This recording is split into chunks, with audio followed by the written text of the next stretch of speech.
I'm supposed to. Are we gonna? We're not gonna share this couch. That's unfortunate. That could have been fun. We were told where to sit. Yeah, exactly. So talk about a little bit of what you do at LinkedIn, just so everyone knows what.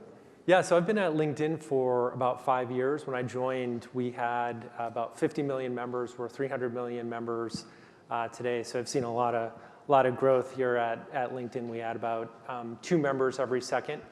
And my official title at LinkedIn is VP of Mobile Products, but that title, I have a to-do list to change my title sometime during the course of the years. It's a bit of a misnomer. If you think about when I first got that title, we had a centralized mobile team.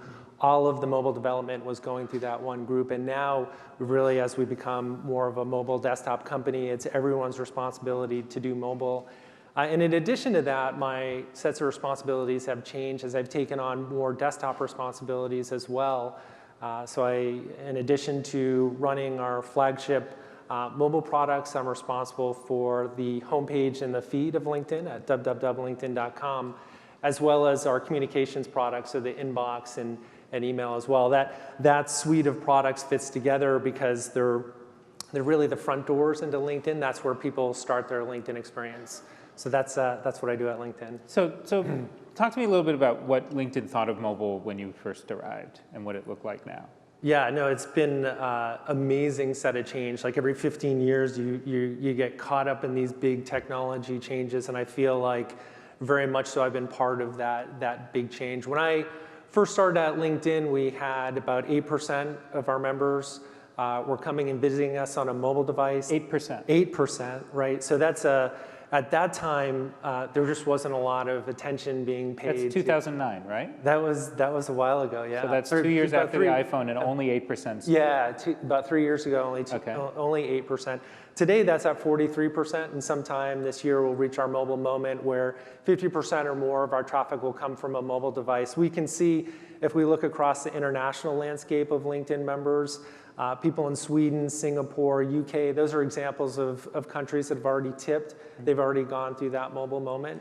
So for us, it's really this transition of, if you think about this metamorphosis that we're going through, we spent 8 years as a desktop-only company, and now we're going to be a mobile and a desktop company. So that's a pretty big change. Yeah, definitely. I'm curious how you've navigated that change, because a lot of companies have had a rough time of it, right? Yeah. I mean, if we think about it historically, Facebook has talked about how they had a struggle. Twitter, on the other hand, it kind of turned on. Sure. What was it like for you? So it was definitely, you used these examples, Facebook and Pandora, they went through that mobile moment like so fast. And for us, it's been much more commiserate with, I think, the overall market. So we've moved at, in some ways, thankfully, at a slower pace. But it's meant a lot of change for our company because we're pretty clearly moving from a caterpillar to a butterfly. And that metamorphosis that we've gone through has caused a lot of change inside of our organization. For the last year and a half, my primary focus has been to lead our company through what we call Mobilize. And Mobilize is to try to make us, make sure that we get through to that mobile moment in a very effective way. And when we think about what's in that Mobilize program, we've simplified it down to just 3 Ps. So we talk about people, product, and platform. So people, when I started originally on the mobile team, we had 8 engineers and a couple designers, and that was it. And now if you look at LinkedIn, we've got over 5,000 employees, and all of them are working on mobile. So that was the people end of it, making sure that everyone's trained, understands how to use the technologies, the best practices. On the product side, we've had pretty big change as well. If you think about the desktop world, the center of gravity is that browser and that single URL, like www.linkedin.com, and it's grown kind of nicely. But in the app world, we've got multiple apps. So our belief is we shouldn't have one big monolithic app, but we should have a series of apps, a collection of apps to help people be productive and successful. You have like 6 now, right? We have 6 apps now, yep. And another change on the product side is, and this was something that all of us are going through, is like you have a monetization vehicle that worked really well on the desktop. So we've taken our 3 monetization vehicles and we've brought them over to the mobile side. And then the final change is around platform, right? Like think about it, you've got a company for 8 years that all the engineers and the product people and the designers know how to build awesome web properties, but now we need to make sure that we have a platform that will allow them to build great mobile apps. And we also, in a multi-app world, we need to ensure that those apps can tie together nicely. So simple things like cross-linking between applications, or if you have our Flagship app, but then you decide that you want to use our Pulse News app, you shouldn't have to log in again. The phone should smartly say, hey, there's single sign-on with one click. We know, hey, Ian, you want us to bring over your preferences and log you into the newly downloaded news app. So we spent a lot of time on those 3 Ps as we've tried to mobilize LinkedIn. I feel like that's something that I complained about for years, that I had to log in 100 times for the same. Why is it that it feels like it's only happened recently that anyone's actually been able to take that on? And now I feel like a lot of apps do it, but it's taken forever. Yeah, it's at some level, you really want it to be part of the operating system itself, and you see that as part of iOS, right? Like if you want to log in with Twitter or log in with Facebook, they do some convenience features. But there's a whole world of companies that are moving towards a multi-app strategy, and everyone winds up having to solve the same problem. So for us, LinkedIn, we've built an SDK that we use internally for our own apps to solve that single sign-on. But at some degree, I think you're right. You really want to just relegate it off to an operating system. Well, I don't care who does it. I just want it to be easy. Of course.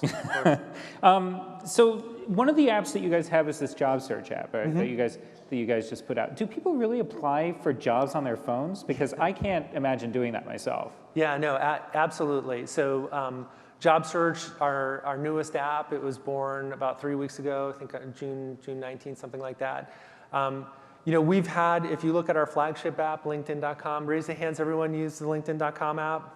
Come on, get them up there. Let's go. At least they're listening. Yeah, exactly. I want you to go, stop what you're doing, go to your respective app store, look up LinkedIn.com, download it right now. We'll wait for you, okay?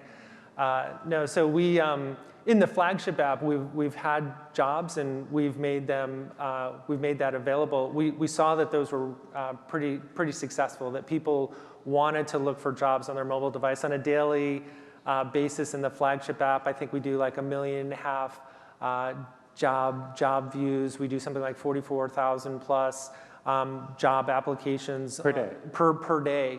And when you go out and you talk to our members and you're like, hey, why would you look for a job on this 3.5-inch, 4-inch screen when you can have this big desktop? And their answer was really interesting. A number of people came back and said, hey, I show up to work on like a Monday or Tuesday and like I'm not particularly happy and I want to search for my next job, but I don't want my colleagues walking by and seeing that I'm job searching. So it's a discrete way to actually search for a job. Our job search app is actually kind of a strategic doubling down for us on the job space. Traditionally, LinkedIn has been a place where we have what's called passive job candidates.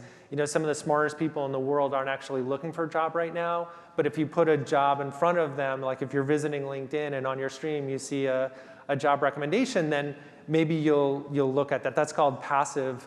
On the job search app, what we're trying to hit is we're trying to hit people who are actively looking for a job. So that means that we're trying to be the one-stop shop for people looking for a job. And I think it's pretty clearly a strong mobile use case. So you talked about the unhappy people on Mondays. So do you see that that we see the large tide on Monday and Tuesday and then it dies off, and then Friday when they're getting beer, they're not really checking anymore? It's not so pronounced, but from time to time you can see a little bit of a blip. That's interesting. Yep. So with all this this kind of movement toward mobile, does that mean the desktop is waning not only in importance but also just it's starting to die off as where the focus is? Absolutely not for us, at least not for the professional use case. One of the things that really happened in the mobile world is it expanded a pie. Like you're either cannibalizing the pie or you're expanding a pie. In our case, we're really expanding the pie.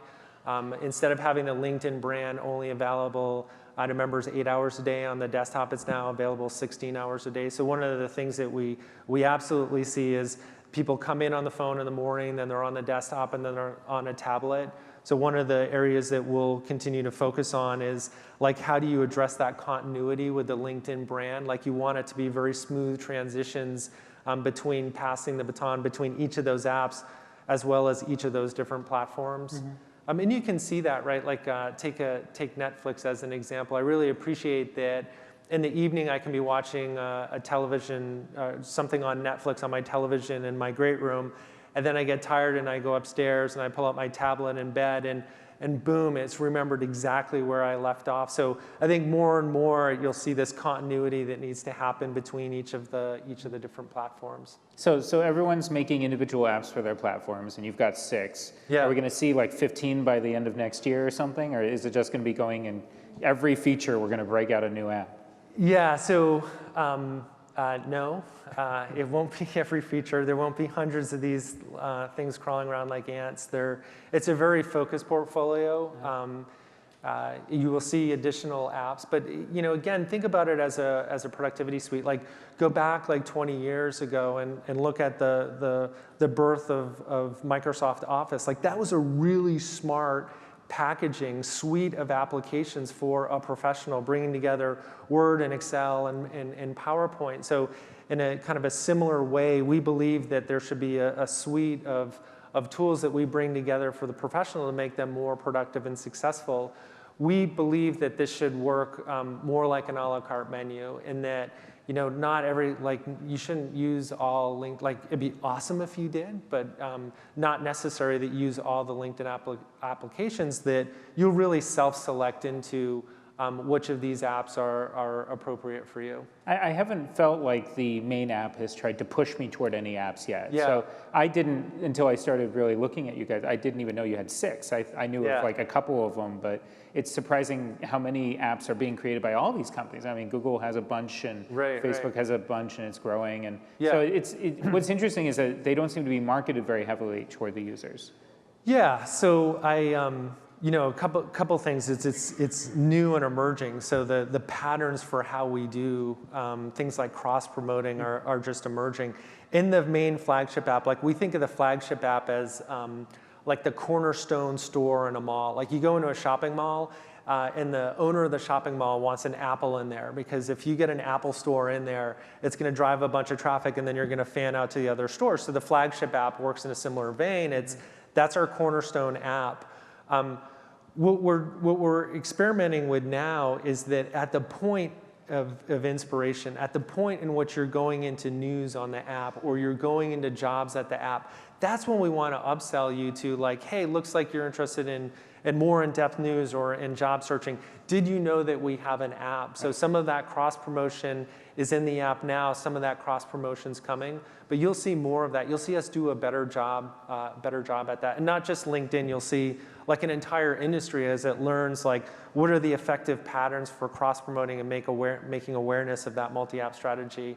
I mean, we're all working and learning together. I'm curious, the other part of it is that jumping from app to app can sometimes be disjointing. Like, if I think about when I'm using Facebook and I hit the messenger icon, I'm suddenly I'm pulled out and I'm popped into that app. And then when I'm done, I'm popped back in, and it's somewhat a little jarring. Yeah. Is there are you guys thinking about that and how to handle that type of stuff? Look, I think that's one of the fundamental things that needs to be solved in the mobile app world. Like, if we look at what's one of the magic pieces of the internet, it's that we can seamlessly interconnect, right? It's that you can have an href on any web page, and that I can be on Google and I can href over to LinkedIn. I don't have to call up LinkedIn and say, hey, I'm going to be sending some link over there, and let's have this pre-arrangement. It just happens, right? And when you look at the mobile world, everything is very siloed in these apps, and that we have things on Android and Intents that allow us to do this what I would call cross-linking, but we need to do better. That's another one, going back to this platform that LinkedIn's built internally for itself. We have what's called a cross-linking library. So if you are, let's say you're in the flagship app, and then we're going to send you over to the news app to look at something in depth, we would then be able to, you could hit a back button and you could go back to the app, which isn't normal. Like, think about that on the web. Of course, there's a back button. I just hit the back button, I'm back to where I was previously. Once I flip over to an app, it's like I got to go to the app switcher to get back to the app traditionally. So we're working on ways to make that smoother. Are you finding that normal people, right, non-techie people are really getting attracted to these apps, or is it mostly like the app collectors like myself? Yeah, no, apps are, they're very specific for a demographic and a use case. So people are discovering them. It's not just a techie thing. Like I'll give you an example. 60% of our revenue comes from what we call our talent solutions business, right. and that's helping people who are recruiting for companies to recruit talent into their companies. We have a SaaS-based product called Recruiter. That was on the desktop, and we're like, well, of course, like we don't want to chain the Recruiter to the desktop. We should have a mobile corollary to that, so we introduced the mobile app. So that's very specific for the recruiting marketplace that's using the LinkedIn Recruiter product. So no, it's not an early adopter only thing. And also, another point to make here is that 67% of LinkedIn's member base sits internationally. And if you look at what our fastest growing markets are right now, those are international markets. So in a number of these international markets, they're really mobile first markets. Mm-hmm. Like you go, I've spent a little bit of time in China now, a couple of trips out there, and you go out there and it's like, there isn't like desktop world. It's like for the first time, they're coming online, and they're coming online with an inexpensive Android smartphone. And that's the way that they know computing, and that's the way that they're gonna know LinkedIn. So last thing I'm curious about is you've got all these apps, managing them gets tougher? Yeah. Is it something that you guys, how are you thinking about that, and how are you doing with like updates for the apps and stuff like that? Like, is it slowing down the pace? Yeah, this is a great question. So we have a monthly routine. We've varied. Look, throughout the time I've been there, we've been like, let's treat it like the web, and we'll release all the time and as fast as possible, to now we're kind of in this monthly cadence, and it introduces discipline into the product development cycle. So that's part of what we do, part of the routine that we've adopted. So every month I should expect something from you guys in terms of an app. So that's updating the apps themselves. Okay. Like in terms of when we introduce new apps. Yeah. That's No, I'm talking about updates for the apps. Yeah, updates from the apps. Traditionally you'll see it kind of along that cadence. Some teams will run a little bit faster. Some teams will run a little bit slower. But that feels like a pretty good cadence. Yeah. Interesting. Yeah. Cool. Anything else? Awesome. You guys are awesome. I love you. That's it. That's all I got. Thank you. All right. Thank you.